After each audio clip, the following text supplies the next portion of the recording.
Good morning, friends. We are going to discuss about GS4 ethics paper. These questions came in 2023 GS4. So question is this: what do you understand by moral integrity and professional efficiency in the context of corporate governance in India? So it has basically three parts: moral integrity, professional efficiency, corporate governance. And we have to link all these three parts to give an overview of the questions. So in the first questions, in the introduction part, what we will do, we will write in few words: corporate governance, professional efficiency, and then moral integrity.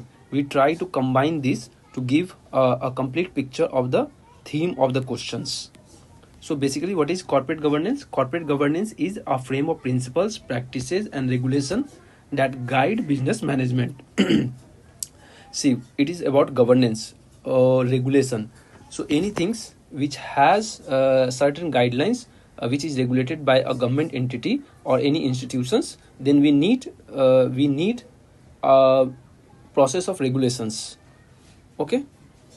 So so if you don't know the definition of any word, try to write that it is a practice, it is a process, it is a principles, something like this.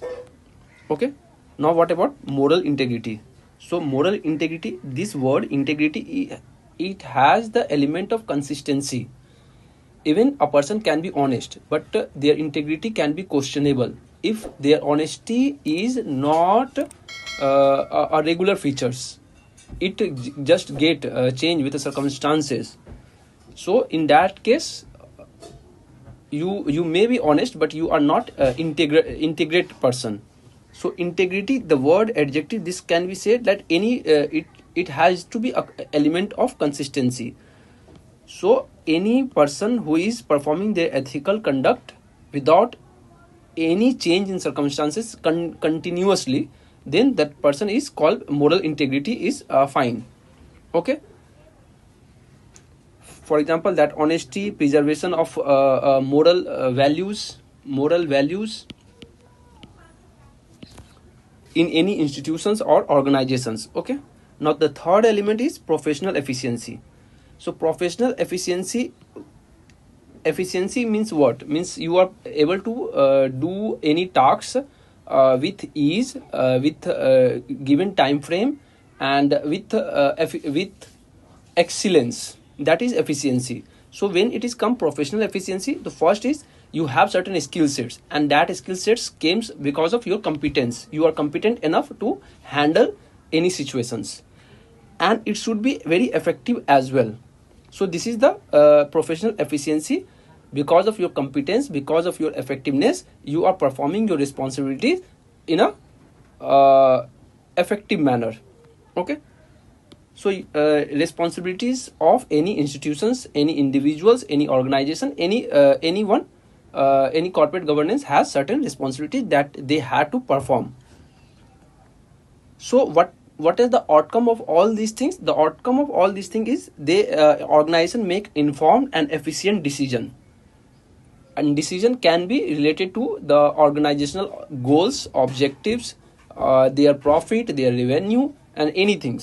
Okay, their welfare measures, their duties, their responsibility towards the society, that can be also incorporated in this definition. Okay, what we are going to write in the body? In body part, try to in three structures this can be happen. In first, you can write moral integrity, then you can write professional efficiency, and then you can write about corporate governance, how they impact, and then at last you just write about conclusion. Okay. So these three main heading, and in these three main heading you try to write different points. Okay. So in first, in moral integrity, you just write about what are the shareholders objectives. Okay, shareholders, they have certain rights.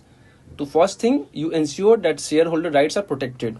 Okay, they every shareholder, be it a major shareholder or minor shareholder, all have equal and fair treatment. They have access to informations, okay, and their conflict of interest should be resolved in a transparent manner, okay. And then we have accountability should be fixed. So all these things should be included for the protection of shareholder, okay. How accountability is necessary? Because if the wrongdoers or certain decision makers, if they are not performing their duty, they should be resign from their post, and they should speak to their stakeholder what went wrong and what need course correction needed to for the future growth of the organizational values. Second is whistleblower protections. For any corporate governance can only be successful if they are performing in a honest manners and in a very transparent manners as per the guidelines, okay. I am not saying that you have to sell your you have to be very transparent about your main business process, or main about how your product are performing and working, performing, and all those things. But sometimes it's happen like the company managements are not very transparent. They hide their for example their account, or their performance, their profit. So mismanagement or misappropriation of funds. So in that case, whistleblower can play an important and crucial role, and whistleblower help to inform the stakeholder about the wrongdoings in the company. So in that situation, again, we have to provide an environment which is safe to expose wrongdoing, okay. And we have legal provision also for whistleblower protection. For example, Companies Act 2013, it gives legal protection to whistleblower. See, this Companies Act, this whenever it's like a corporate governance and all those things comes, certain act you should remember, you have to quote. Even you don't know anything, just say that okay, we Companies Act say something like this, okay. So this act should be used in your writing, okay. Then we have in how we ensure moral integrity in corporate governance. We have independent board oversight. Oversight means to overview certain things, and which we have independent directors which assess the company's actions, performance, their decisions, action, performance, all those things, okay. It helps in maintaining checks and balance. And these checks and balance, how it ensure? Because we say that every company has certain number of directors, and out of that directors, how many will be or independent director. What do you mean by independent director? Those directors which are not associated with the companies directly or indirectly. They are appointed outside, and they had certain qualification to be become an independent director. And in recent years, there were one changes also to include one woman director in independent board oversight, okay. So for you can gender inclusion, somewhere you can write about this also, gender inclusions in corporate governance, okay. So code of ethics, every organization, every institutions had certain code of ethics. Even in our legislative body, we have certain code of ethics which should be implemented for the efficient and conduct of corporate governance, okay. Now we have professional efficiency in the context of corporate governance. Now how we ensure professional efficiency? Professional efficiency, this can be if our decision making is transparent, democratic. Now what do you mean by here democratic? Democratic here means it is not one party, one man dictating terms to the role hierarchy in the organizational setups.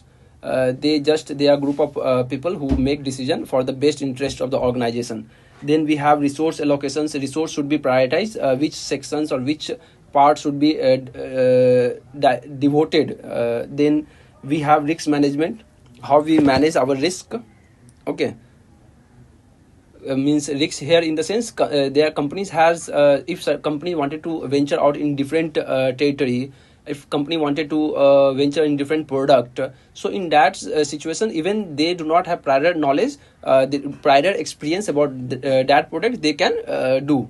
For example, that big coaching institutes, they try to overtake, or they try to acquire the other coaching institutes, so that they have better market shares, better market captures.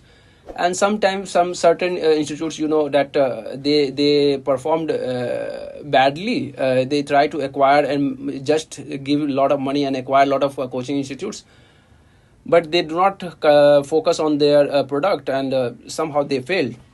Okay. Then transparent reporting. So see, this part is also very important. Means, see, if accounting process is not properly conducted, then like there are chances of failure of the failure. For example, we have Satyam computer scandal long way back in 2019. I could not remember.